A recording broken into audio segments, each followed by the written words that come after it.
कुम्हार कला मानव के इतिहास से संबंधित सबसे पुरातन कला मानी जाती है।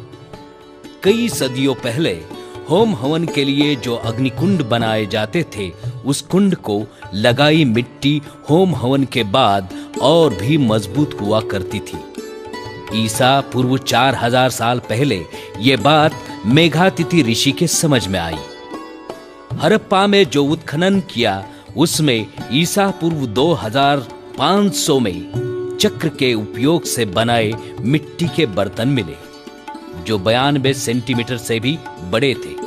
इससे तो यह साबित हो सकता है कि दुनिया में चक्र की खोज सबसे पहले भारत में हुई। मेम्फिस की कब्र में शवों के साथ रखे बर्तन शायद 3 से 5000 साल पुराने हैं। विविध धातुओं का आविष्कार होने के कारण उस सदी में बर्तन में ज्यादा विकास नहीं हुआ और कुम्हार की ये कला सिर्फ बर्तन तक ही सीमित रह गई। भारत में बंगाल के गौड़ गांव में 13वीं सदी में चंगेज खान के जमाने में बनाए गए फर्श के कुछ टुकड़े मिले।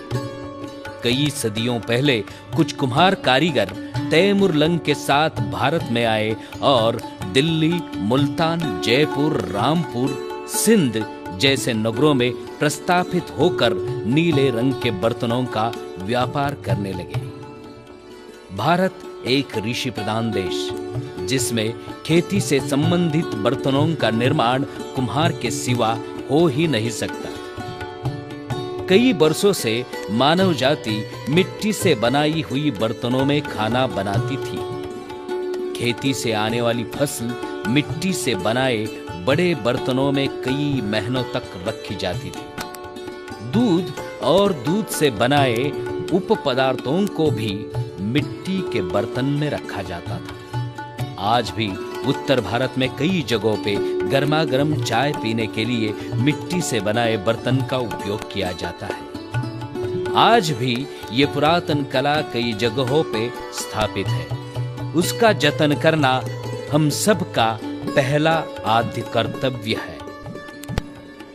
कुम्हार कला में कुम्हार समाज के कलाकार ही ज्यादा काम किया करते हैं। भारत में और विशेष करके महाराष्ट्र के संस्कृति में जो त्योहार, उत्सव और धार्मिक कार्यक्रम मनाते हैं, उसमें इस कला का ज्यादा से ज्यादा उपयोग होता है। जैसे कि दीपावली में विविध आकार के मिट्टी के खिलौने और आकर्षक दीप बनाए जाते हैं। गणपति उत्सव में गणेश मूर्तियां, नवरात्रि उत्सव में दुर्गा मूर्तियां, मकर संक्रांति में संक्रांति, बिंदुर में बैल और नाग पंचमी में नाग देवता की मूर्तियां बनाई जाती है। और गर्मी के दिनों में मिट्टी के घड़ों में रखे पानी के सिवा किसी की प्यास कहाँ बुझती है।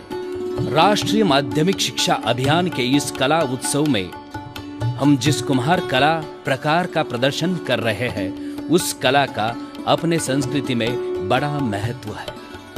पंच महाभूत से बने मिट्टी के घड़े को पंच महाभूत संपन्न देह का प्रतीक माना जाता है। इस कला के चक्र को काल चक्र का प्रतीक माना जाता है।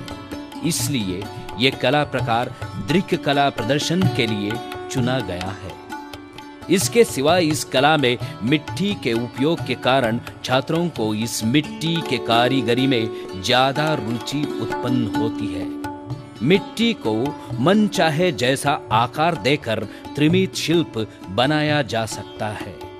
इस कारीगरी में त्रिमित शिल्प, रेखांकन, रंगकारी, इन सब का कौशल प्राप्त हो जाता है और आनंद मिलता है। इस कला के अध्ययन और ई प्रोजेक्ट बनाने के लिए हमने मराठी विश्वकोश खंड 13वां और अंतर्जाल www.marathimandal.com का उपयोग किया है। और ज्यादा जानकारी प्राप्त करने के लिए हम उस जगह गए जहां कुम्हार की कारीगरी होती है। वहां हमने अनेक फोटोग्राफ्स लिए, स्केच बनाए और उन कलाकारों से बातचीत की। उनके मार्गदर्शन में हमने कुछ कलाकृतियां भी बनाई। नमस्ते, मैं संजय कुम्हार 21 साल से इस शिल्प कला व्यवसाय में हूँ। ये मूर्तियाँ मिट्टी की बनाना शुरू किया और तब से मुझे इस शिल्पकला में रुचि पैदा हुई। पहले तो मूर्तियाँ मिट्टी में बनाई जाती थी, मिट्टी यानी जो हमारी ये ज़मीन की मिट्टी होती है उसमें बनाई जाती थी।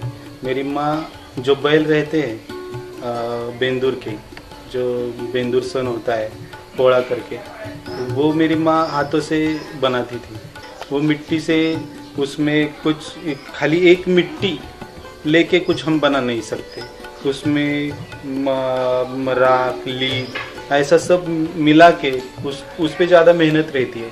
उस वजह से अभी जो मूर्तियाँ करते हैं वो शाड़ू मिट्टी की होती है। शाड़ू मिट्टी, आप ये स्टैचू देख रहे हैं तो इसमें ये पहली जब बनती है ये शाड़ू की बनती है। शाड़ू में हम इस पे काम कर सकते हैं, खाली उसको सूखने नहीं देना पड़ता है। शाड़ू मिट्टी एक बार सूख गई तो हम उस पे काम नहीं कर सकते, यानी कि पहला जो काम होता है वो शाड़ू मिट्टी से ही करना पड़ता है उसके बाद।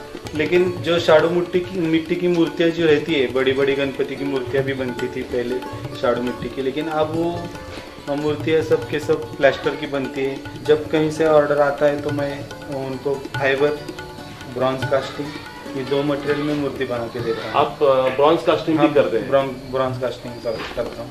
ये जो दो मूर्तियाँ है मुकादम तात्या और संत गाडगे बाबा महाराज या और कर्मवीर भाऊराव पाटील, ये सभी मूर्तियाँ, 3 मूर्तियाँ एक साथ ही ब्रॉन्ज कास्टिंग में दी है। अब छात्राओं को मैं ये कहना चाहूँगा कि जो भी आप काम कर रहे हैं वो बड़ी एकाग्रता से, प्रामाणिकता से करें।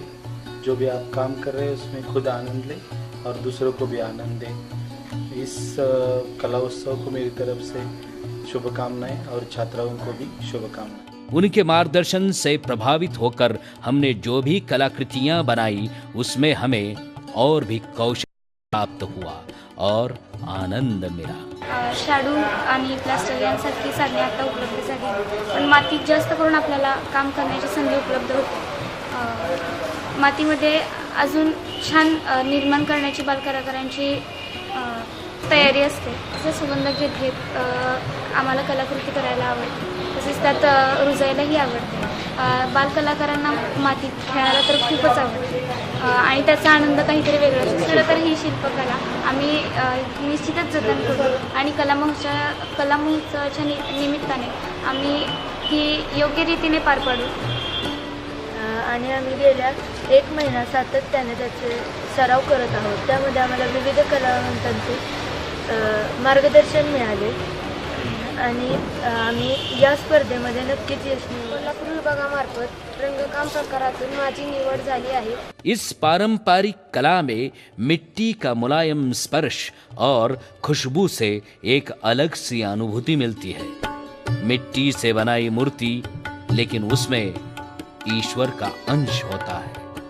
वैसे तो छोटे छोटे बच्चों को भी मिट्टी में खेलने का आनंद मिलता है, लेकिन इस कला प्रकार से बच्चों को, छात्रों को स्वयं निर्मित का आनंद मिलता है और रंग ज्ञान प्राप्त होता है। इसलिए ये कला प्रकार निश्चित रूप से हमें प्रोत्साहित करेगा, इसमें कोई संदेह नहीं।